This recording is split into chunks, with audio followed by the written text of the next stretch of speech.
Hello, everybody. Welcome to another episode of the Thriving Adoptees podcast. Today, I'm delighted to be joined by Sherrie Eldridge. Looking forward to this conversation. It's been so long in the making, and it's so long since we've spoken together. I just really looking forward to this. Hello, Simon.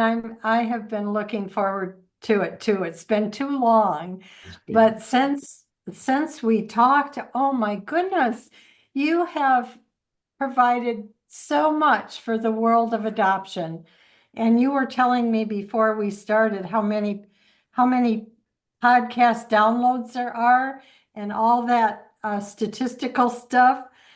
It's so amazing. I'm so mm, proud of you, my it is. friend. Thank you, Yeah. thank you, and the guests, right?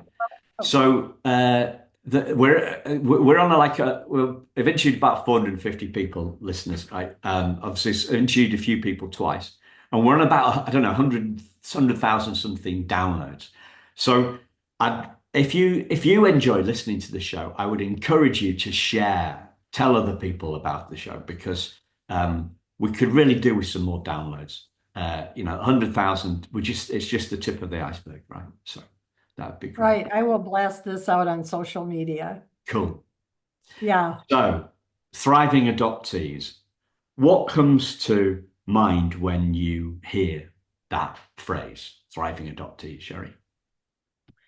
Well, when I hear those words, I think first about the title of your podcast, which is the primal wound, addressing the primal wound. And I think it all goes back to that. And I've done some studying on that, on the primal wound. It all goes back to the Garden of Eden.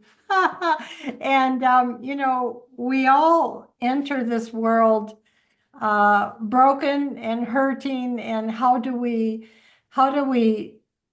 not only heal, but also thrive? And so for me, if I were to define a thriving adoptee, I would say it is one who is continuously doing the hard work of recovery while growing in self-awareness and humility.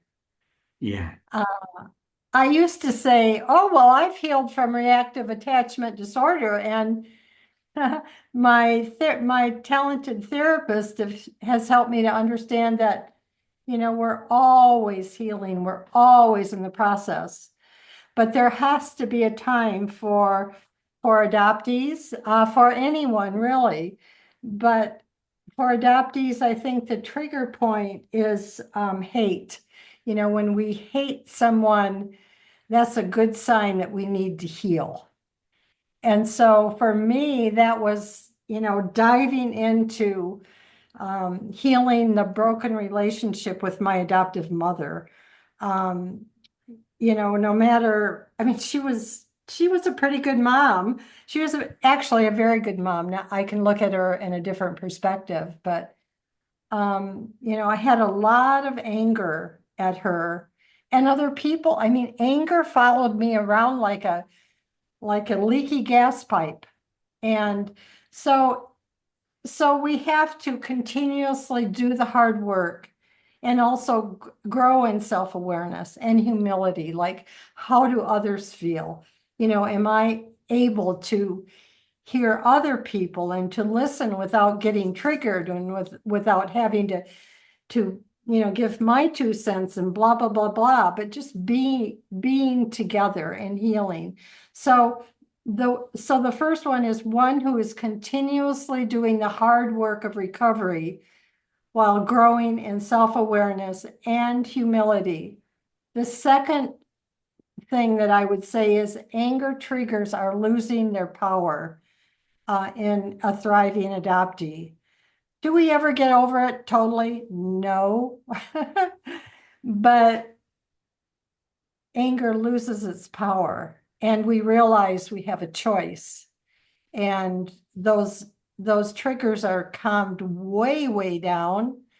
And so we can think about things logically and rationally and make a healthy choice and not out of impulse or whatever, which kind of accompanies reactive attachment disorder. I'm speaking from personal experience. Yeah. Yeah. And So then go ahead. yeah, can I ask you what led to the shift in the way that you perceive your mum, your adoptive mum? Well, I had a situation occur in my current day life um, with someone who was very influential over me. And by the way, it wasn't my husband, so people don't think that. It was someone else. And I was hurt in a deep way, and I was so angry that I thought, well, I'm either going to go to the stress center and get help. And then I realized I had this book called Forgive and Forget by Lewis Smedes. And he talks about the power of forgiveness and and there's a Jewish philosopher that Hannah Arendt, Arendt, who says that, the backlash of painful memories can only be reversed through the power of forgiveness. So here I was looking at pictures of my adoptive mom, and feeling angry. This was happening in my current day life. And that led me to the place of just hovering down. Like 3 years ago, I hovered down. That's why we haven't talked, Simon, because I've been doing some really, really hard work. And, I had a heart MRI and realized I had a lot of hate there. Who, me hate? I mean, I don't hate. I'm a very nice person, right? No, I'm not. Way deep down, I had some hate there that I had to deal with. And so all those things have to be examined. And, how also self-awareness. How in tune am I with myself? I wasn't in tune with myself. I had and I think, well, I'll just speak for myself, but I think it's very common amongst adoptees to have low self-awareness because we've been so traumatized by that loss of the first family. And so we have little self-awareness, and then we don't have a lot of awareness about how we affect other people. You know, Yeah. so so all that is part of the hard work of working through the deep loss that comes from the primal wound. We can heal, but it's a process. And we can see life in a new way. We can see the people we hated in the past in a new way and life in a new way. Let me give you an example. Bob and I just came back from a cross-country trip to see our grandchildren to California. And usually when I get on the plane, I would have an adoptee fantasy. I would think, oh, well, maybe my birth father is on this flight. So I'd see a really cool gentleman and I think, well, maybe he's the one. Maybe he's my birth father. And so, that would play out all the way on the trip. And maybe I'd imagine him welcoming me at the new place. And I told my husband, I said, normally, I'm having this fantasy about my family or my birth father. And he said, but it's gone, right? And I said, yeah, it's gone. It's gone. So, I just am so happy at the place I'm at and, still growing, still always doing the hard work, but seeing life in a new way. And that can happen for almost every adoptee. I won't say every adoptee, but those that have been so terribly wounded in their brains, and their brain development is not there. It's, to expect them to thrive like that. I know of someone who has a son who's an adopted son who is in permanently in the hospital. And, they, the way they connect now is just a text and an emoji. But isn't it cool that he is able to do that? So he's doing what he can with the help of an incredible adoptive mom to, make that connection, which we all need, right? We Yeah. all need connection. So I heard this saying a while ago. It's never too late to have a better childhood. Oh, I love that. So That is a, but it's about a shift in perspective. So what you're talking about is you're seeing your adoptive mum differently. So can do you remember was there a specific moment when you had this realization, this shift in your perspective, where something happened and you saw your mum differently after that? well, it came very gradually through the hard work. And what I did in researching the next book I'm doing is I interviewed 50 adoptive moms because I didn't know how my mother might have felt in parenting a child with reactive attachment disorder. And I just felt so guilty, I mean, they didn't they didn't cause that. I mean, they were sharing true stories, but I just felt so guilty and I felt so sad, that it had to be that way for my mom. But then, gradually I began to see what she really did right. We had a very traumatic homecoming meeting, and and and because of the trauma I had been through in an incubator and a very hard ride with my birth mother, um, I was not able to receive her love. I mean, I'm sure she was just waiting, thinking, oh my goodness, I get to hold my baby at last. I was the only, I mean, they had suffered infertility and I was the answer to their dreams. And my dad held me first and he said, oh my gosh, she's so tiny. I can hold her in the palm of one hand. And then I can see my mom, waiting. And by the way, it should have been my mom first. But anyway, that's a different story. But anyway, when I was handed to my mom, I rejected her in every way possible. My body stiffened. I cried as loud as I could. And so, her dream died. Her dream died. And so my dream had died, her dream had died. And so there needed to be a time of coming together. And my mother is gone. My mother died. But I think, what I have experienced is proof that an adoptive mother's love is never lost. Because, and this is brand new in the world of adoption, because it's recorded in our brain. When someone else shows love to us, it's recorded in our brain. And I have loved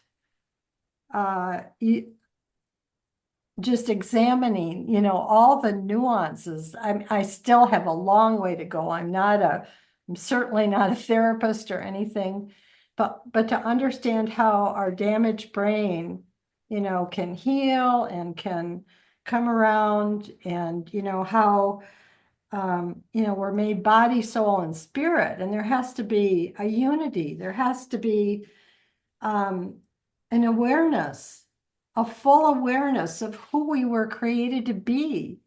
We are incredible people. And so to come to that awareness takes, not only knowing what thriving is, but it's getting good help also. I've been working with a therapist who's uh, a sidekick of Bessel van der Kolk. And she's been helping me a lot. And she would, even, after all this healing, she would say, Sherrie, you're giving yourself a bad rap. I mean, like I would describe myself on that day of the homecoming in a very, like I was the problem. I wasn't the problem.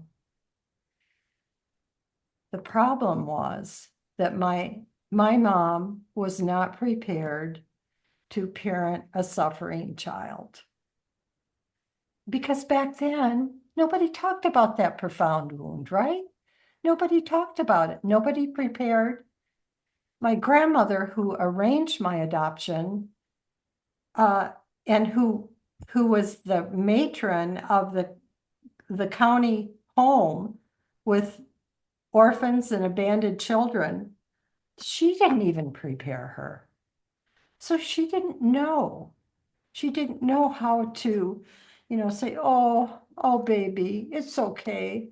I'll just, I'll hand you back to your new daddy, or I'll hand you back to your grandma you know, until you feel a little bit more safe. And then, then I'll put my finger on you, and then but I think my mother probably ran for the back bedroom because she was so scared. Yeah, And I don't know what my dad did, but anyway, it was traumatic for her. yeah, So, yeah, but, I've come to see her in a new way, I've come to look at her with compassion. Like she didn't, you know, she wasn't prepared. She no, didn't have the no. training.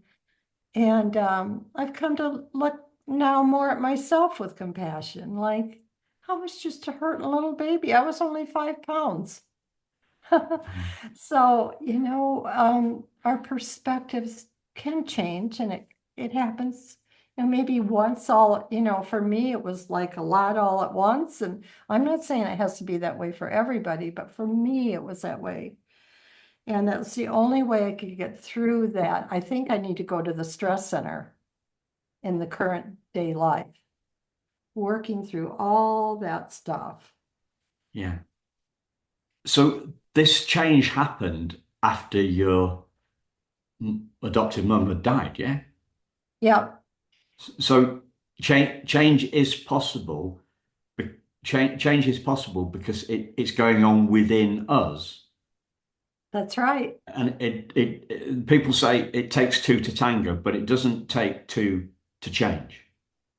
The person, the the Well, adopted. yeah, right. I mean, it takes two. I mean, she planted seeds of love in me. And even though she's gone, because God, our creator, made us in a way that our brain would record all of that. It's like our brain is a secretary recording everything. Now it's like a lost glove because I'm so traumatized all during life with reactive attachment disorder, I will never uh, not never, I will not be able to find that lost glove. I won't even know there's a glove. But there will come a time, like I said, when I was ready to go to the stress center, when I will know that there's a lost glove. And then, I'll be able to retrieve it when I'm ready. It doesn't depend on anybody else. It's when I'm ready. And so all of that is so amazing to me that God does that for us. That, He's recorded it all in our brain. Isn't that the most awesome thing that He created us that way? And so, yes, adoptees can heal. That those memories are there and they can be recovered. But it has to be through, I believe anyway, it's my belief that it has to be through hard work. And so the hard work of forgiveness. So So, you've talked about self-awareness in a couple of yes, in a couple of different in a couple of different ways. So you talked about self-awareness as in awareness of our impact on others, I think was one of the ways. But yeah, uh, this self word, this word self is used in so many different contexts. It's very confusing for everybody, whether you're adopted or not. And the identity challenge, the identity conundrum, the identity question, is big for so many of us adoptees, right? So Yes. what do you mean by self? Well, that's a light question, Simon. That's, let me think. By self, I mean the person that God created me to be in eternity past. So that is myself. I am the daughter of the Most High God. And before conception, and my conception was not a happy story. Before conception, before birth, before adoption day, I was already a self that is loved. And it's taken me decades to understand that. But to realize that I am, that my life is not a mistake, that God created me in eternity past. And I would encourage any adoptive and foster moms that are listening to this to, this is the way you can share this with your children. Because we all want, well, I shouldn't say we all, but I think many adoptees wonder if their lives are a mistake. Why did she give me up? Why did she give me away? Was I too small? Did I cry too long? Did I have an ugly mark on my body? Why? And so this is the answer for me, is that I was conceived in eternity past by God himself. Then, the rest happened. Okay. And you said that you are love as well, if I if I'm unless I misheard you. I am deeply loved, deeply loved. Oh, loved, right? Love. I Yeah. thought you said we are love. I thought you said we are love. No, we are Oh, deeply loved. loved. Loved, yeah. Well, some I people would understand. say we are, some people would say we are loved and we are loved as well. Some people might. Well, we can be love. Yeah, we can be love to other people. We can show love to other people that has been given to us. We have to have it first inside, and then we can show love to other people. Yeah. Is that what you mean? Uh, Not quite, but I'll move on slightly. Okay. Because another version of identity, uh, Mm-hmm. another definition of identity that I quite like is the uh, Dick Schwartz, the Richard Schwartz, the internal family systems founder, is a therapy guy. He talks about the uppercase S self, the Oh, uppercase, the uppercase S self. uh-huh. Um, and that's our essence. That's our that some people would call that might call it spirit. Some people might call it consciousness. Some people might call it love. It's the part of us that is well. He talks about the uppercase S self being the part of us that is untouched by Oh, uh-huh. what happens to us and untouched by our by our trauma. Oh, I like that. Untouched. I Yeah. mean, that's, So it's yeah. the way we talk about it on the show and on the webinars that I do is we talk about the fact that, trauma hides us. Trauma hides the uppercase S self. It conceals the uppercase S self. It Mm. eclipses the uppercase S self, but it doesn't harm. doesn't harm the self. So the uppercase S self is the unwoundable part of us. The wounds exist outside of that. So Okay. this is the place beyond beyond our psychology, um, beyond our psychology and before our psychology. Um, so That's very interesting. Yeah, trauma, the wounds are outside of us. yeah, I, yeah. it's the wound. The wounds are in our psychology, but we are not our psychology. Oh, okay. That's an Yeah. interesting viewpoint. I guess, I love the untouched by what happens. I mean, that's confidence, right? And knowing who we are. And I think self acceptance is very hard for us as adoptees, isn't it?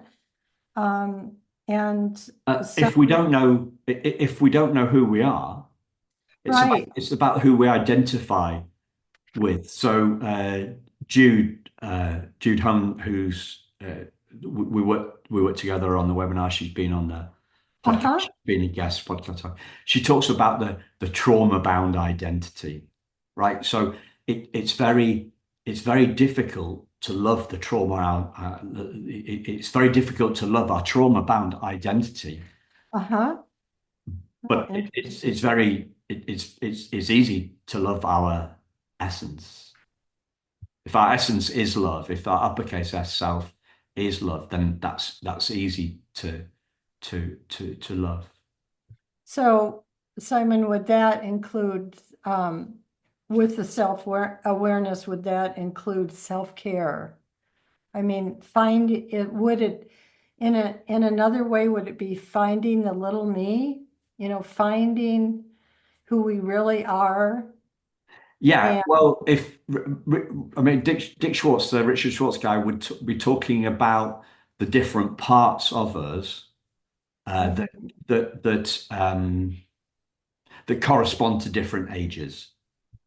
So Okay, the yeah, his seminal book that we talk about is No Bad Parts. So it's loving it's loving the lost part, loving the scared part, loving the angry part. So for me, right, if I think about me growing up, I can think of moments of anger. You talked about anger following you around. Uh, right. it followed me around uh, as well. How often did it break through? I don't know. But then if we have if we have care, if we self-care for our angry parts, if we Uh, instead of trying to reject our anger, we have compassion for Right. anger Yes, I love that. and have grace for it. So instead of judging our anger and Yes, wishing I it love had that. been difficult, sorry, wishing that our feelings had been different, Yes. we're accepting of our frailties, of the parts that we don't like. So we're bringing everybody into the party. We're having I a love that. Yes. What's the name of the book? no bad All right. parts. Okay, I've got that circled. I'm gonna read that. Yeah. Um, I love that, not judging anger, because when I think about myself as a little baby on that homecoming day, I was trying to, my anger and my cry, I was trying to communicate. It was my cry print. I was saying to my mother, this is my cry print. And so does that sound like not judging anger to look at it that way? And yeah, Well, so how I, does that, how would that fit? I would be I would say that this is about grace Hmm. Understanding uh, your your homecoming. How old were you? How many days were you? 10 days. 10.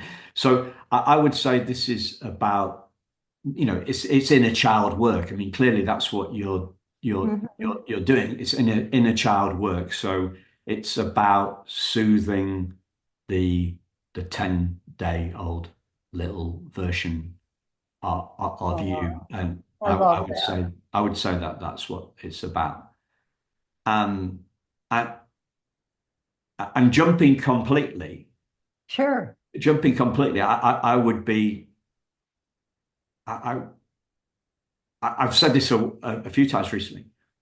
The Bessel van der Kolk book, The Body Uh-huh. Keeps the Score, that Yes. only came out in 2014. Right. So the new knowledge helps us change helps change our mind, right? We change. Oh, You talked about yes. changing a changed perspective Yes. about your mother, Hmm. adopted mother, a changed perspective. And that happened after she'd died, and that came with on the back of new knowledge. That's So right. it's never too late to have a better childhood because we change our opinion on how we were raised. Yes, I totally agree. We Yeah, are we the new are childhood. judging 20th century parenting on 21st century trauma knowledge. And it's just not fair of us to do that. Is it- It's not fair. How can you judge? How Oh, right. but we I don't do. like But we I do. don't I like do. judging at all. I'm totally into grace. And I believe that we are totally loved and forgiven through Jesus Christ. That's my belief. And I know other people have other beliefs, and I don't mean to be offensive, but that's where I come from.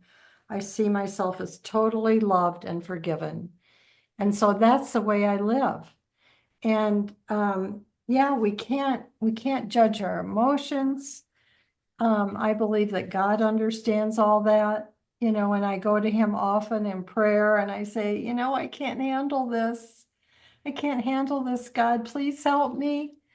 And he always does. He always helps me, gives me, the strength that I need, the peace that I need. And but yeah, I'm all about grace. Grace Yeah, is it. it is. Yeah, So I've got a bit of a tricky one here, and sure. if I might be trying to. It might be a tricky question. It might be trying too much, and I might be just. So I'm loving this I'm loving this unwoundable uppercase S self that Dick Schwartz talks about. I'm loving this essence of who we are before and beyond our psychology, right? And Yes. that unwoundable essence, that Yes. yeah. Yeah. And if it's unwoundable, right? If it's unwoundable, then it's whole, right? We are whole. We are whole, and our wholeness is hidden by by the trauma, right? Um, how would Hmm. do you, Yeah. yeah? Are you is that Uh-huh. Yeah, so? I'm Yeah, following you. you're following me, yeah. Yeah. How does that kind of stack with the brokenness that you talked about earlier on? Um, well, I believe we are broken, and like I said, I've done some study on the word primal, It goes all the way back. And we are wounded because of the choices that our original mother and father made. That's all passed on to us. And I don't believe there's an unwoundable person. I mean, I believe that, I mean, wow, gosh, Yeah. that's a tough one. I It believe, is, yeah. yeah, There's a difference in our opinion there's a here, but it might difference. be it might be the definition, right? Uh, Yeah, I'm talking about uh, our essence being unwoundable, and yeah, you're coming at it from a different perspective. So yeah. let's That move on sounds from like that. that sounds like overconfidence to me. And excuse me if that's, offensive, but believing I'm unwoundable, in life, it's like, really? I mean, I have to, protect myself. I have to set boundaries. I have to, you know, speak with care. I don't believe that we are unwounded. I mean, I won't be unwounded until I get to heaven. Okay. Uh, So and it's a different, yeah. It's I think it's the difference in yeah, our philosophies, and perhaps it's also my inability to express exactly what I'm talking about um, I too. think you're doing a great So, job. so let's go back to grace then. So, Okay. what? Because we seem to be aligned on that, I think. So, what is grace for you? Well, the definition that I would say is if you take the words GRACE, um, it means God's riches at Christ's expense. And so I am given riches. I am rich because of what Jesus did for me. And so, those who believe that can experience that. Now, you may want to try to, this is my way that I have found grace, but I know there are other ways and I respect those ways. And I don't mean to, offend anyone who, believes another way. I mean, we need to come together on this. Yeah. We need to talk about this and see, well, I didn't know that. So, like what you shared with me, uh, the things are hidden by trauma and all that. I love all that. I love what you said. And, not judging our anger. Right. Yeah. And, that we have no bad parts, as your favorite author says. Yeah, we need to talk. We need to talk and not, we need to talk with self-awareness, right? Because, otherwise we'll get upset and we'll think we've got to prove our point. But, I believe God works in many different ways. And he worked in my life in this way, but he may work in another person's life in another way. God can speak through rocks. He can speak through donkeys. It just, I don't pretend to have the answer. I'm just sharing where I'm at. And I think it's wonderful that we can sit, that you can challenge me here and that we can work together and still be dear fellow adoptees. There's nothing better than fellow adoptee friends. Friendship is there. Fellow adoptee friendship is incredible. It is. But yeah, that's how I would define grace. And Okay. and my dad was a banker and he used to take me down to the bank with him on Sundays and he let me go into the vault and look at all the different places where millions of dollars are stored. And that's what I have, through Christ. I have riches like I can't even believe. I mean, life keeps getting better and better for me, richer and deeper. And, I just, one of my children, my adult children, has just said to me, and she's had a very hard life, but she said, Mom, I feel seen by you. And we have different beliefs, but she said, I feel seen by you.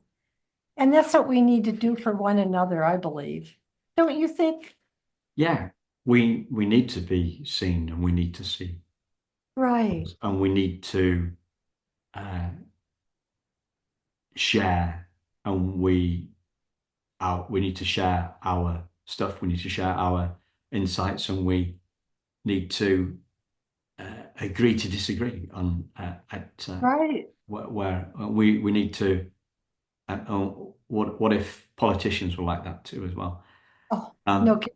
so let's skip off that. Skip off. We've All gone right. we've gone from religion. Now we're going to politics. I No. want to go back. I want to go back to Yeah, the sure. to that anger bit because uh, Yeah. you talked about something at the start about I think what you said was anger triggers losing their power. Is that what you said? Yes. Yes. So what does that look like? How has that happened? What have you learned along that way? What are you learning on that way? What are you seeing? Just Well, okay. share what you Sure. comes to you. Well, when my anger triggers began to come under control, I realized that I have a choice. I mean, they didn't, my anger triggers used to just push me into some um, impulsive act that I'd be sorry for later. Either I'd hurt others or I'd make a fool of myself or whatever. And I mean, just so strong that I could not control that at all. But in the healing process, those anger triggers diminished and I could begin to see, and we talked about self-awareness, things logically and how others are perceiving things, how I am perceiving things. And I had no awareness of that before. So the anger um, issue or the anger triggers, and a trigger, like it's like you don't have any choice. But I think as we're healing, that we have a choice and we can come back. And like you said, Simon, come back to the inner child, that little child that was not understood, that was not the cry print wasn't read, the softness wasn't given, the explanation about why we were adopted wasn't given.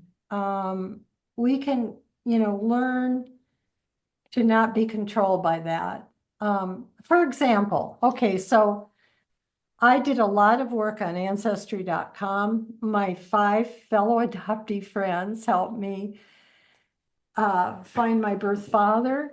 And, I had a reunion with my sister. She came here in Indianapolis to be with me for a week. And, there, and I'm not judging, but I'm saying it was a temptation for me to just be totally obsessed with that. Like I've got to know where I came from. I've got to know who my birth father was. I've got to know.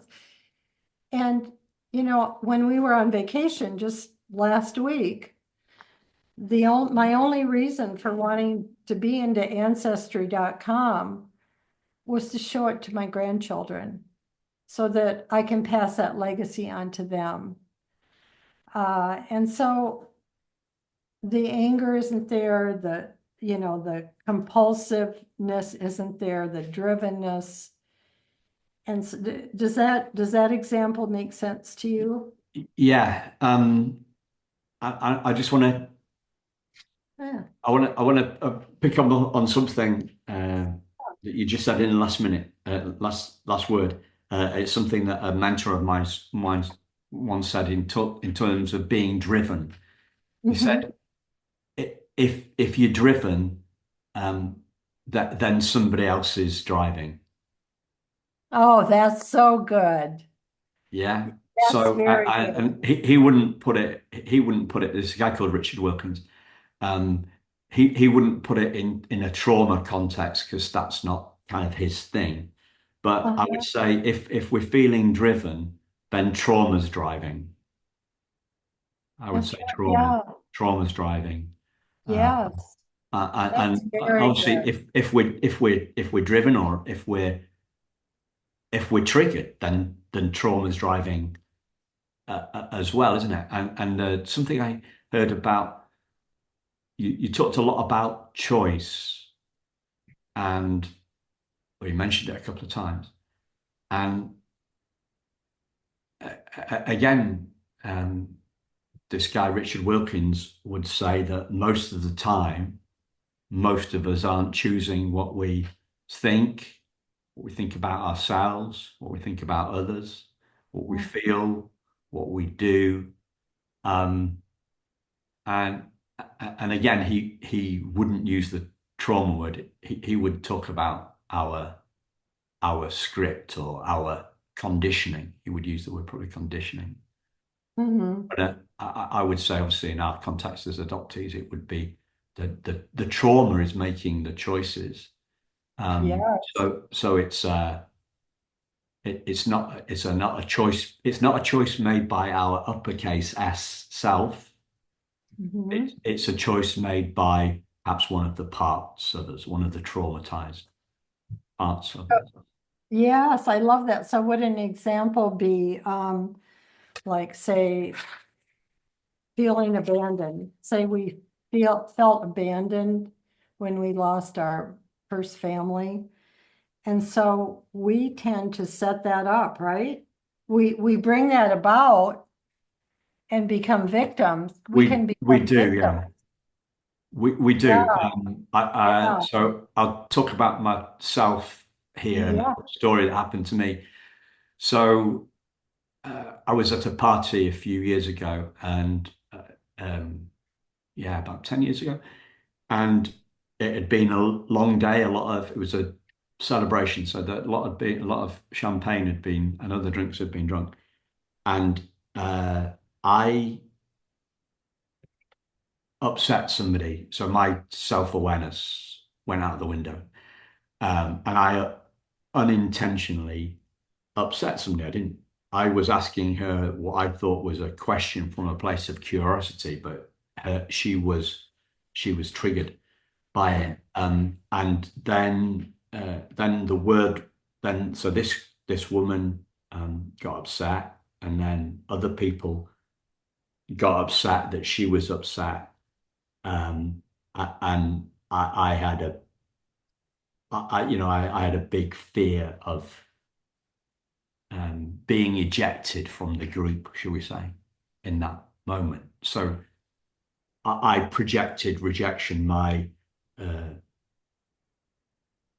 my relinquished self came into Mm, to play. Why can't do they not realize that?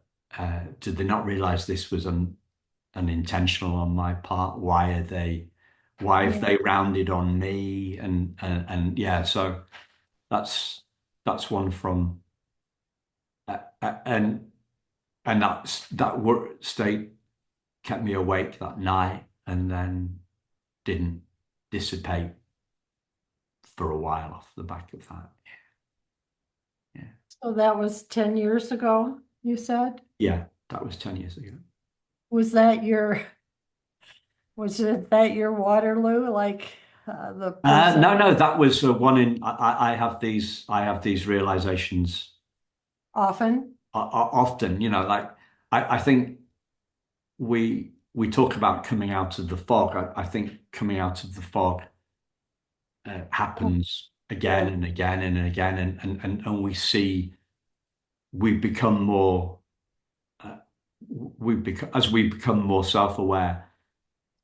Uh, so I came up with a metaphor for this yesterday, and I've not tried it on anybody. So I'll ask you. Okay. I'll ask you. Have you ever been in a canteen where they've got one of those um, spring-loaded plate dispensers? Do you see what I mean? So you get to you're in a canteen, Okay. Got it. and there's a stack of plates, Yeah. and you take the top plate off, right? Hmm. And then this spring-loaded stack sends pushes up and it puts the next one to the top of the pile so that the Yeah. next person can take it. Is that making any sense to you? That Yes. yeah. Yeah. So each time Yeah. it's a new realization, it's a new insight. Oh, that's so It's a new good. moment. It's a new moment where there's been a shift in perspective. Um, and another one, in case that doesn't make any sense.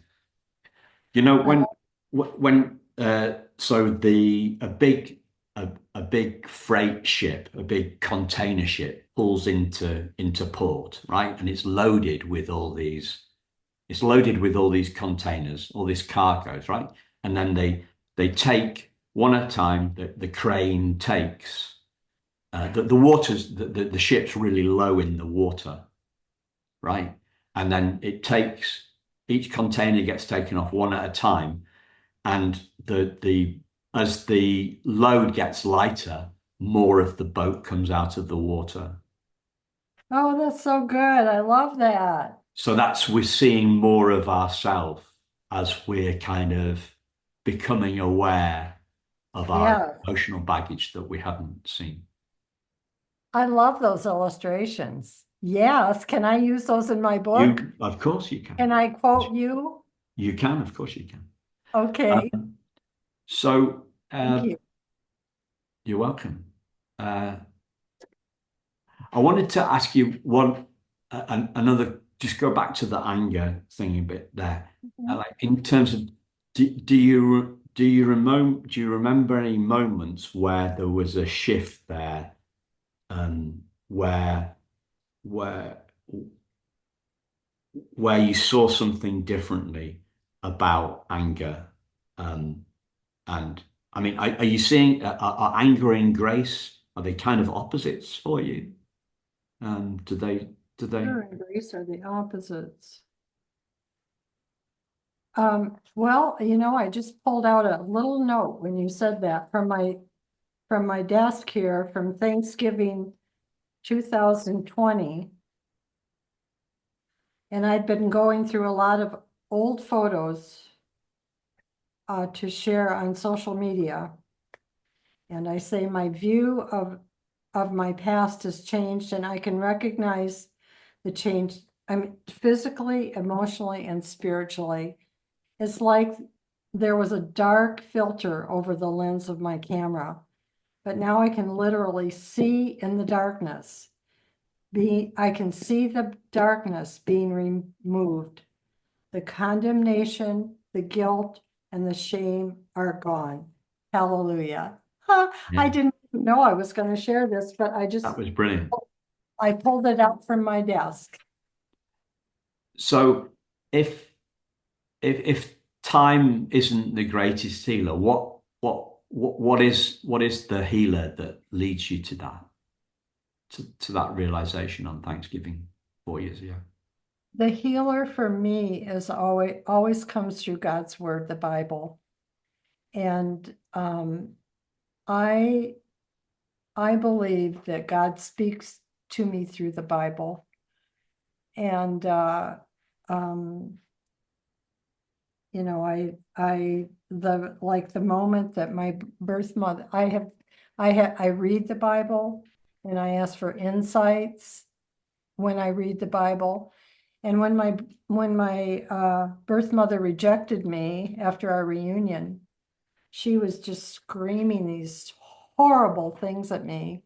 I'd been there for what seemed like a fairy tale reunion. It started out that way, but when I came home, she just totally changed her mind.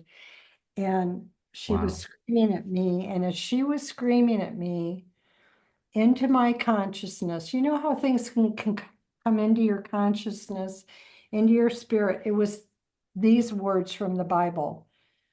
Um, can a mother forget the baby at her breast and have no compassion on the child she has born? Yes, she may, Sherrie. This is God speaking. But I will never forget you. See, I have engraved your name on the palms of my hands, and I will never, ever forget you. Wow. And so at that moment, we talked about love before, but I felt so loved. And for me, it comes through God's word, but then his spirit living within me that brings that all to mind. And I treasure, I mean, in the dark, I treasure the darkness because those are when the gems are given to me. And and so that's just an example of, does that make sense to you? Yeah. Oh, Yeah. thanks for letting me share that. It's just, Yeah. it's been, those are the road posts for me. And there's been several of them. Yeah. And it So just, I want to pick out something for people yeah. that aren't religious, but that, however, does agree. Well, it's kind of does fit, I think, with the essence of what you're saying, right? So Yeah. I believe that insights are the greatest healer. Hmm. So time doesn't heal it, but if what does heal it, I believe it's insights. It's a shift in our perspective. It's an aha Right. moment. It's a light bulb moment. It's an epiphany. It's an Uh-huh. insight, right? Yeah. I believe that insights, right? So that we're both together with that, but Yes. but um, your view as a Christian is that God gives you the insights, and that's Hmm. perhaps where we differ, shall we say? So it's where the insights come from that Yeah. we differ on it, but not the Yeah. fact that insights help us heal. So we're different. I don't understand. So So so I think we agree that insights help us heal. uh-huh. It's And I just where think they we come from. but it's just that we differ on Yeah. the source of those insights. So what would be the source of your insights? Great question. Um,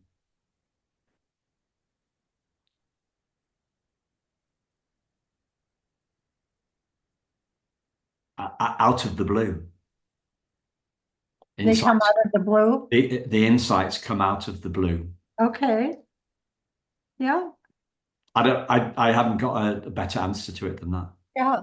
And from psychology? Do they come from psychology? No. Oh, okay. Well, I could don't, it be could it be I- that God gave you those insights? Sorry? Could it be that God gave you those insights? It could be, yeah. Yeah, I think it was. I think it is. I think it is, Simon. I really do.